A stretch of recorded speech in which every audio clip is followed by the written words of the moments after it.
That shit looks so crooked. Don't it look like... Don't that look crooked? Or is it just me?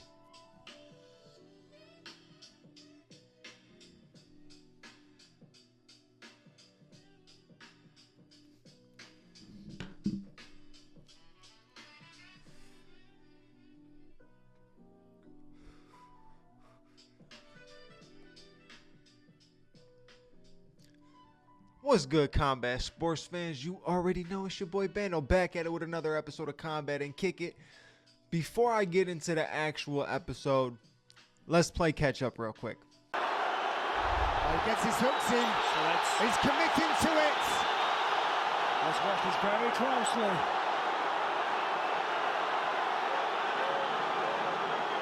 He's trying to grab the hands. And again!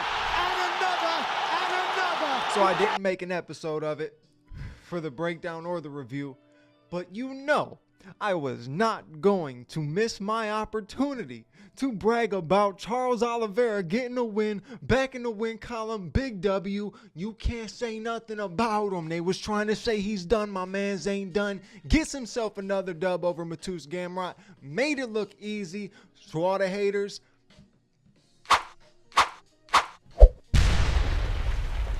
Okay, now let me draw back to reality because we already know with Charles, he can get humbled real quick. Even though he's not somebody that is cocky, I can get humbled by seeing him get slept up. You know what I mean? I'm not trying to see that. But either way, welcome back to another episode of Combat and Kick It. We are back to talk about this weekend's pay-per-view. The heavyweight championship is finally having to be defended by a real champion. Tom Aspinall has to defend his belt against Gane. Can he get it done? Let's talk about it. Let's break it down. Let's get into it. Let's smoke.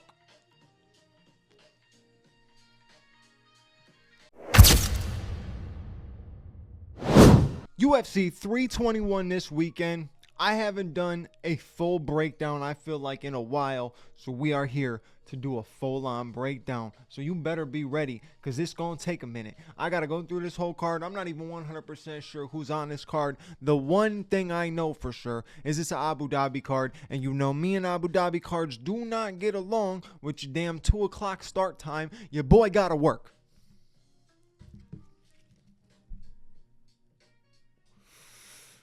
So yeah. I'm sick. And I'm sick too because it's such a big fight, right? Like, we've been waiting for the heavyweight title to actually be defended, actually be on the line, have like a legitimate championship matchup, right? Even though I don't feel like this is the greatest matchup to make, I'm not a big fan of Gane getting another title shot. It's his third crack at it. He might be able to get it done though. I would not be shocked. This fluke shit happens in Abu Dhabi, let me tell you that. So don't be surprised, but we'll get to that later. But with this card, it's a beautiful card, honestly. It is a beautiful card. Opening the card, main card. Just going with the main card. Alexander Rakic versus Azamat Murzakanov. If you've been following Murzakanov, that man is actually a dog, undefeated in the UFC. He's a savage. He is a problem. He does not look like your average dude who would be a dog, right? He does not at all look like somebody who should be a true threat in that division, and he brings a lot of problems to different light heavyweights. It depends on the style. Now, this is a big challenge for him, fighting somebody long and rangy like Alexander Rakic. Now, if Rakic is on, Rakic fights fantastic. But the second you see him turn off a little bit, whether he's getting hit with the leg kicks or he gets caught with a big shot, the man goes down pretty quick in my eyes. I'm not saying that he buckles or he breaks, but it's kind of what it is. It's kind of what it is. He gets hit with a heavy shot, and there's not much to follow up after it. I'm not saying he doesn't have a dog in him. I'm just saying maybe there's no longevity when you do get him hurt. When you do stun him, you can get the finish. And Azamat Murzakanov is a dangerous fighter. He's very dangerous. But if Rakic is able to utilize his distance, he's on point with his kicks, on points with his punches, and is aggressive right off rip, I think he could have some success. But I would probably have to lean towards the undefeated Murzakanov in this one.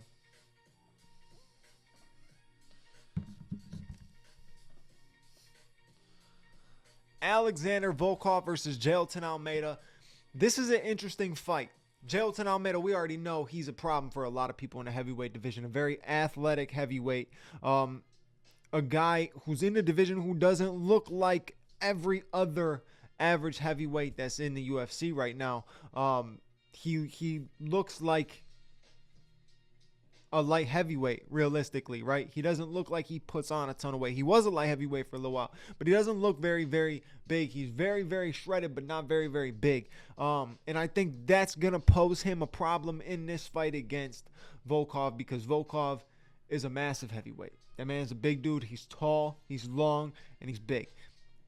And not only that, my boy is swagged up at the whole fighter stuff this week. My man is swagged up, got the hair up in a bun. He's looking completely different. I have a feeling this man is feeling unfazed. I got Alexander Volkov without a doubt in this fight. I know you guys are like, what? He's knocking out Jailton Almeida. Okay, just go ahead, throw some money on it. He's knocking out Jailton Almeida. You'll see. I said it here first. He's knocking out Jailton Almeida. The man looks way too confident. He looks so confident. He looks so relaxed this week. He is going to be a problem on Saturday for Jailton Almeida. Now, Jailton Almeida is a tough-ass fight. Like I said, he's one of the most athletic heavyweights in the division. But size matters. And Volkov is very tall, man. Very tall, very long, very big, and he's strong. He could punch. He could defend takedowns as well. He's not a slouch in that category. And honestly, I don't think he lost that fight against Cyril Gane. And if you think about it, him winning that fight against Cyril Gane could have put him potentially in the slot that he's in, that Cyril Gane is in this weekend. But either way, I got Volkov winning this fight. I just think he's looking way too confident. Just feel it's something. I see something. Aura. Maybe it's a little aura. I love how people started using that word recently like it hasn't been a word. Like it's just a newfound discovered word. Like no one knew what aura was before. Like someone puts a post on Instagram saying, Michael Jordan has aura. Bitch, we know. He had aura back in the day. Why y'all acting like it wasn't a thing? It's not new.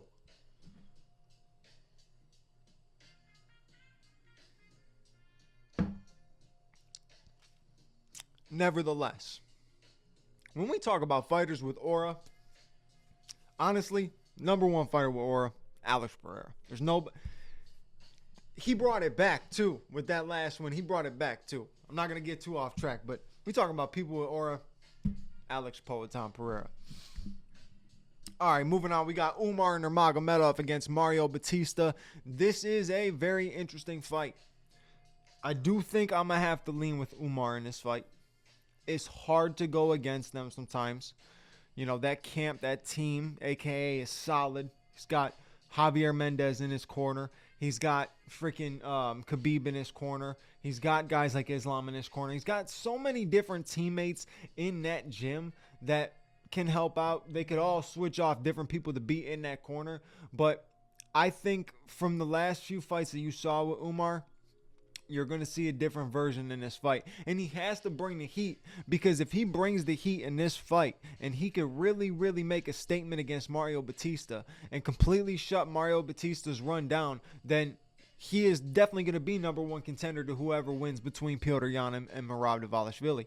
And it's very possible that he could end up being the guy to dethrone Merab if he's the one that ends up getting there. Or the possibility, if he gets to win this Saturday, makes it look easy. He could be back up for December's fight between Yan and Merab. So it's very interesting. Same with Mario. Mario has a very good chance, if he wins this fight in exciting fashion, he can be the backup. One person falls out, you step up and you get the chance. It's very possible. I just think if you really go back and look at Umar versus Merab, Merab dominated in the later rounds, in the rounds that mattered the most. But early on, Umar did have success. He had a little bit of success in just his overall game. Now he wasn't winning the fight, but in his overall game, he had a little bit of success. And I think he just got thrown to the wolves a little bit too quick. And I think the matchup that he is in for this weekend is the perfect matchup for him to be able to catapult him to the next level, because Mario Batista is no slouch when it comes to the ground game either. Obviously, we saw him consistently shoot on my boy Jose Aldo. And Mario Batista, we will forever hate you for that, but you have put on some exciting fights since then, so the hate has went down ever so slightly. But you still on the list, brother. Still on the list. Exciting fighters like Mario are not supposed to have boring fights like he did against Jose, and the fact that he fought that way against Jose, an absolute legend. You know me, I'm a Jose Aldo fan. Man's on my Mount Rushmore of MMA, so I was sick.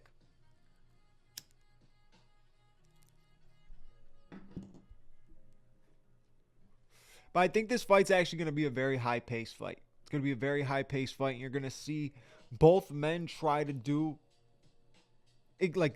I feel like they're going to try to almost mirror each other. I don't see Mario Batista shooting. I do see him being able to defend takedowns and then them having to scrap a little bit on the feet.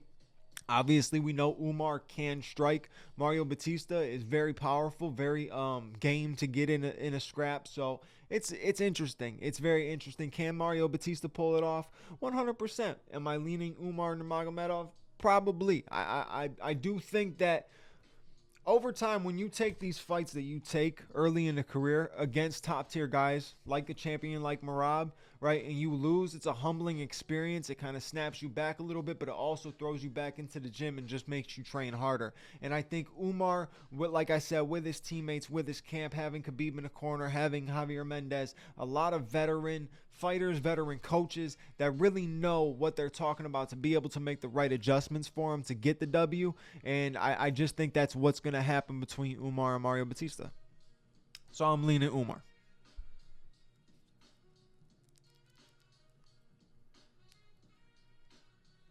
God, it feels so good doing a full breakdown again. It's been a minute. It feels so good doing a full breakdown again.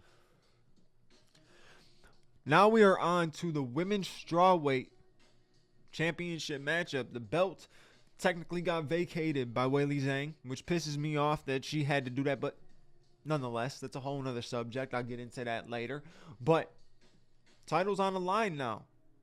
And between who? Virna Jandiroba and Mackenzie Dern. Very interesting. Very interesting. We knew Virna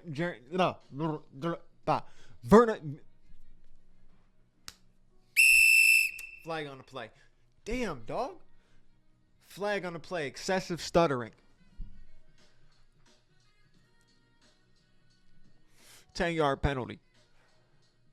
What the fuck? Virna Jandiroba.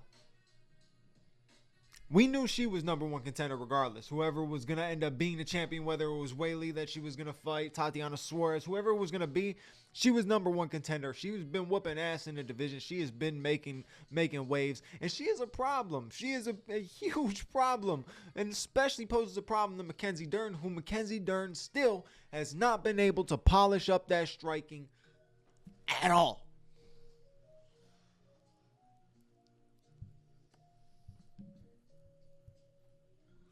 I'm not trying to hate, but she puts herself in so much danger with the way that she throws. She just throws the best definition for it, and I know you ain't heard this in a while. Willy-nilly. She throws all willy-nilly. Okay, that's how you could describe it. You could see her. You put a video of her throwing punches where she's swinging and missing, and you could put like the little cartoon sounds, all that kind of shit in the background. That's exactly what I picture when I watch Mackenzie Dern strike. Now, on the other hand, when Mackenzie Dern is on the ground, as dangerous can be, it does not matter who you are. She is one of the most dangerous jiu-jitsu artists in that division. So Virna Jandiroba has to be careful when the fight goes to the ground. But I think Virna Jandiroba can make the fight a much more aggressive fight, which I don't think Mackenzie Dern thrives in. When Mackenzie Dern has to be the one backing up, when Mackenzie Dern's not the one being able to set her own pace, she does not have a good night. I think Virna Jandiroba needs to take early control of the pace, and once she does, and obviously she's good on the ground, but you have to be careful with somebody like Mackenzie Dern, because when you think you're doing something to beat that's going to be successful, she's setting up the same thing and she's going to get you first. It's one of those things. Jiu-jitsu is a chess match, and it's very quick. It's very quick. A lot of quick thinking, right? So Virna Jandiroba has to be careful. But if she can force this fight on the feet, and she could do damage when she does go to the ground, instead of trying to scramble and work out and possibly getting caught into something, just work from top position, be able to land some shots, land some damaging things to slow the woman down, and that's your best opportunity. I think Mackenzie Dern is going to come in here looking to take the fight straight to where she is best at. Not saying she's going to go in there and shoot, but you're going to try to see her get some sort of toss, some sort of trip, some sort of something. She's going to try to close the distance, clinch up, and get some sort of something to be able to start that, because championship fight, why even play around? Go for what you're best at, right? Especially in this position. If you go back and you watch Anderson Silva versus Rich Franklin, Anderson Silva went in there with a straight game plan of Muay Thai striking. He grabbed him in the clinch, was kneeing like crazy. He got the win off of one of his strengths. Sometimes it's just that simple. Go in there with your strength and you might be able to get the W. I do think Mackenzie Dern could do it, but Jandiroba's been on a hot streak. It's a tough call. It's a tough call. That's honestly a toss-up. That's a toss-up. Like, if I'm making a parlay right now, that's a toss-up, and I'm not 100% sure who I would go with in that. I can't lie. I can't lie to you. Sorry for that. I don't have a great prediction. I would probably lean towards Virna Jandiroba, like I said, because she's riding a hot seat. But at the same time, Mackenzie Dern could be so dangerous. 1 minute you're looking at the striking as trash as I do, and then the next minute she's getting a W, and it doesn't even matter. You know what I'm saying? At the end of the day, it doesn't matter. She got the dub. So, she's dangerous.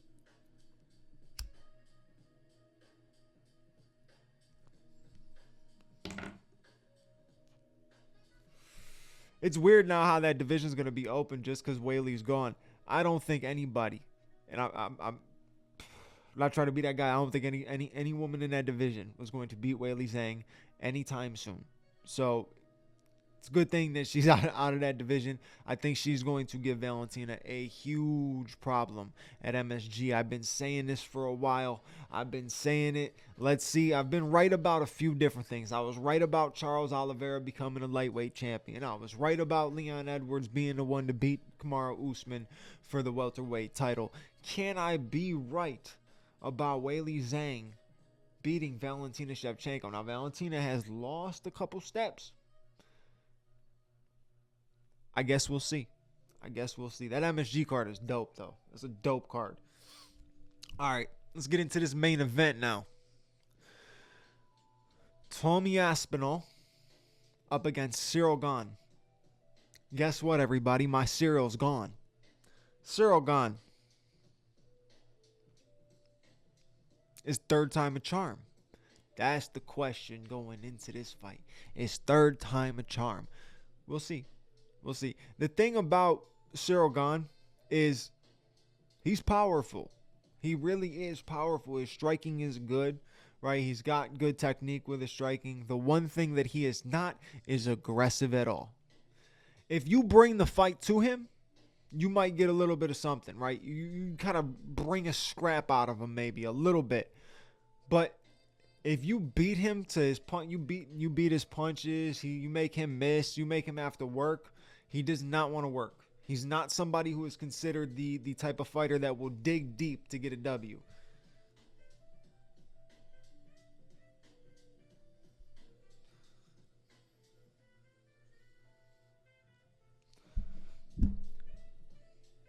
Ground-wise, he's known for chucking up leg locks and never actually getting them. But on the feet is where you're going to see most of the focus. I think Tom Aspinall is a little bit quicker to the punch, though. I think Tom is a little bit quicker to the punch and a little bit more powerful, a little bit more technical. And also, the man has been wanting to fight for a minute, and I think he's going to go out there with bad intentions. Now, we're in Abu Dhabi. Abu Dhabi and I don't get along. Let me rephrase that. Abu Dhabi cards and I don't get along. Abu Dhabi, UFC Abu Dhabi cards and we don't get along. No, never. Anytime I want somebody to win and they're on an Abu Dhabi card, they lose. So maybe I should say I want Cyril to win, but I've been backing Tom Aspinall for a minute, so I can't switch up. I can't fake it. I can't front. I do think 99.9% of the time, Tom Aspinall wins this fight. Easy fashion. I think Tom could get this fight to the ground just as easy as John Jones did and get a finish that way if he wanted to. I think he could beat Cyril on the feet. I don't think he should play around too long with Cyril on the feet. I think he should find a range, land some shots, land something heavy, right? If he hurts him, then, be my guest. Go for the finish, my friend. But if not, Tom can get that fight to the ground. And Cyril doesn't have much resistance when it comes to going to the ground or fighting off submissions or anything like that. It almost looks like he doesn't really care. So, I guess we'll have to see what type of game plan Cyril Gane is coming into this fight. But like I said, Abu Dhabi and we don't get along when it comes to these UFC cards there because all my people lose. And the cards are at 2 o'clock, man. I'm at work. And I work at a sports store, too. You would think we would watch it, but just a little too violent.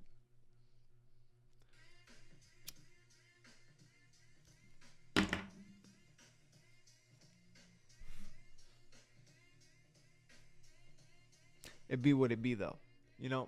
Catch what you catch with these fights. Sometimes you can't see it all. Sometimes I'm able to watch a little bit of it. I'm definitely trying to focus in on this one, though, because I really have been wanting to see Tom Aspinall perform just for the simple fact of how long the man has had to sit out. And he could have been defending a title. Regardless if it was the interim title while John Jones wanted to sit out and decide what he wanted to do, instead of having the constant rumor swirling and getting people's hopes up and even getting Tom's hopes up for a fight to happen and nothing happening, you could have let Tom fight. He could have fought this Cyril Gane fight already. He could have potentially won this fight and did a Jailton Almeida fight. Could have won that fight. Could have done a Volkov 2 and won that fight. Like, he could have been putting notches on his belt, but instead it was stalled out. So that's why I'm excited to see him. And I do have to make sure that I can kind of tune into this fight and see this fight because it is very important. We all know how important this fight is. Overall, I think Tom should win this fight. Tom should win it. But on some fluke stuff, I can see Cyril Gane getting a W. The better fighter doesn't always win. And that's a sad, true statement. The better fighter doesn't always win. Not in these sports. Maybe boxing more than MMA, but in MMA, not always.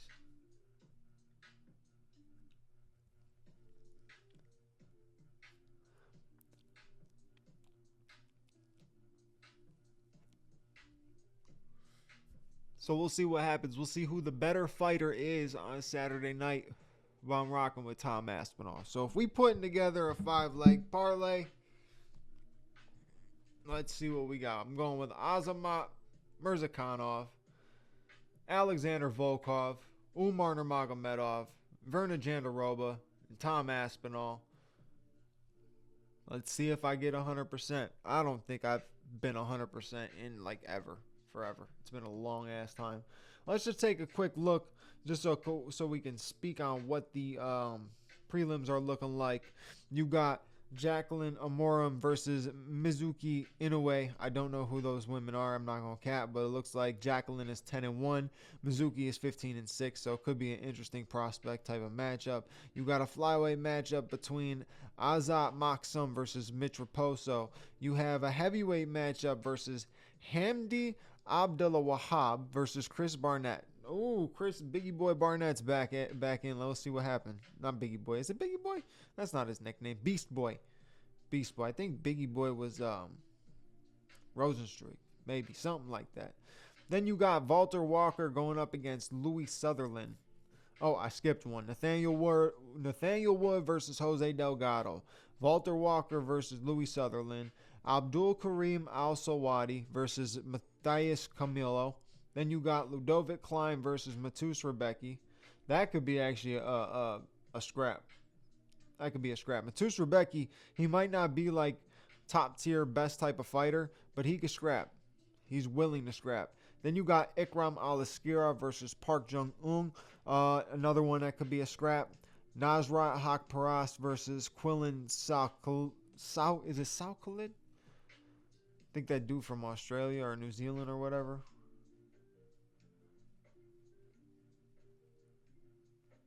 Yeah, coming off a decision win at UFC 316. Nasrat's a dog, so never sleep on Nasrat. I got to rock with Nasrat in that fight. So, pretty interesting prelim and a good card. So, I'm excited. I am excited. What is this? November 1st, Steve Garcia versus David Onama is the main event. Who made this and why? We're just going to end the episode on that one. Everybody, ladies and gentlemen, I appreciate you for watching this episode. You know what to do. Like, comment, subscribe, especially if you enjoyed. And if you enjoyed, drop that comment down there. Talk a little shit. Talk about some fights. Let's hear it. Let's hear what you got to say. I also want to hear what people, what do you guys want to hear me talk about? I got to be more active, so give me some options. Give me some topics. Give me some stuff to talk about. But I appreciate you guys for watching this episode. Your boy Bano is out. Peace.